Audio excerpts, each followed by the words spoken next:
What I'd really like to know is how can I be confident that I'm choosing the right home inspector? Goodness, that's such a great question.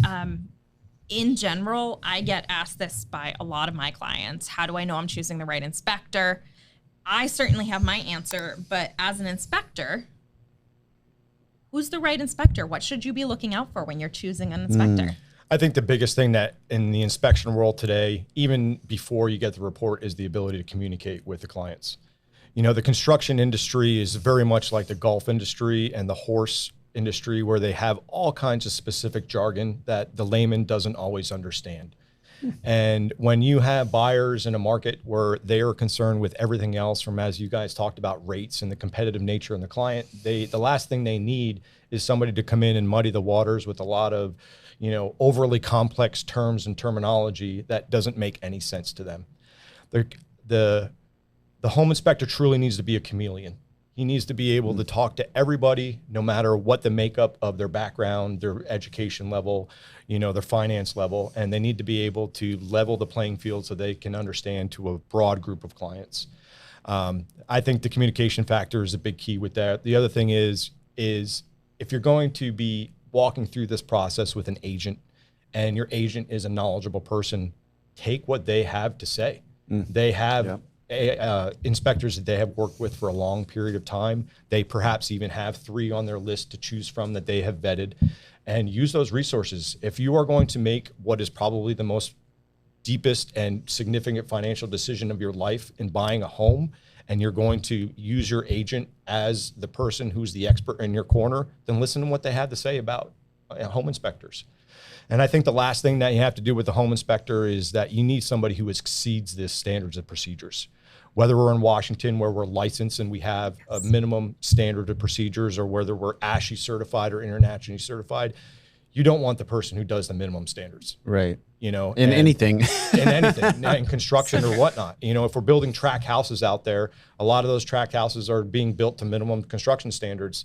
You know, if you're already going to have a minimum standard there, you want the guy that comes in is going to exceed the standards. You know, so that they have an understanding, number one, they're not worried about being sued because they're exceeding the standards and procedures, but they're doing it because they think it's prudent for you and to protect you as their clients. You know, I think that's a really good point. There's a lot of inspectors these days that, in every profession, not just inspectors, but there's a lot of people that limit what they're doing because they're afraid of getting sued. Now, to a certain extent, I understand it. We're a very litigious environment.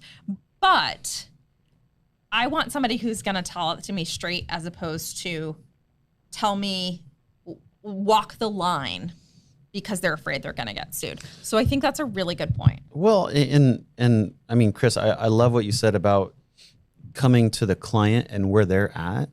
I mean, a lot of clients don't know the difference between a regular outlet and a GFCI outlet, right? So you got to be able to contextualize what you're seeing into their vernacular so they can digest it and make that prudent decision on whether or not they're going to buy $1 million property or not. And that's a great point you make. You know, I mean, because as an inspector, you know, you could be inspecting the home of a electrical engineer that has massive, you know, electrical problems, you know, and you need to be, you know, be able to communicate with that person as an expert.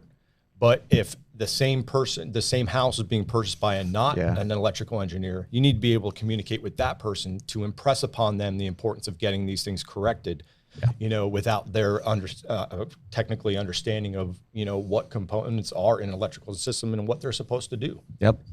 Not to mention being able to communicate with the DIY expert, the electrical engineer that's done everything themselves and think it's done perfect when it always hasn't been. So we call those hire the homeowners. Yeah. Hire the homeowners. Yeah, hire the homeowners. Nice. I do think most agents these days have a few different inspectors that they rotate from. And the reason why they have a few is because it depends on what the person's looking for. If my client is thinking about doing a massive addition to the house, well, then maybe the inspector that I recommend is somebody who used to be a contractor, because they're going to have more knowledge that way. Or if there's some electrical concerns with the house, maybe it's somebody who has an electrical background. So oftentimes your Your realtor can guide you that way. That being said, you as the client has the final say. So Always. please speak up. Let your agent know what your concerns are, and let your inspector know what your concerns are. I know one of the first questions Chris asks when he's talking to the homeowner is, what are your concerns and what's your long-term plan for the house? Because the inspection for somebody who's planning on being there for 3 years can look a little bit different than somebody who's planning on being there for 17 years. That's a great point, Darcy. You know, one of the things that I add levity to my introduction emails when I talk to people is I ask a lot of dating profile questions. Nice. And I refer to it as that, and I add the levity to the introductory email because I want to know them as clients. I want to find out the audience, you know, and it sounds a lot like I'm doing sales where I'm learning to find the needs of the people, but I'm not really doing that. I'm learning to find out what aptitude they have as far as what they can do and what they can understand when Gotcha. they're buying the home. And when they write back and they don't ask that questions, I actually just follow up again. I'm just like, look, I'd really like to know more about you guys so I understand how to not only, you know, make this process educational for you, but also, you know, quiet any concerns that you may have with that.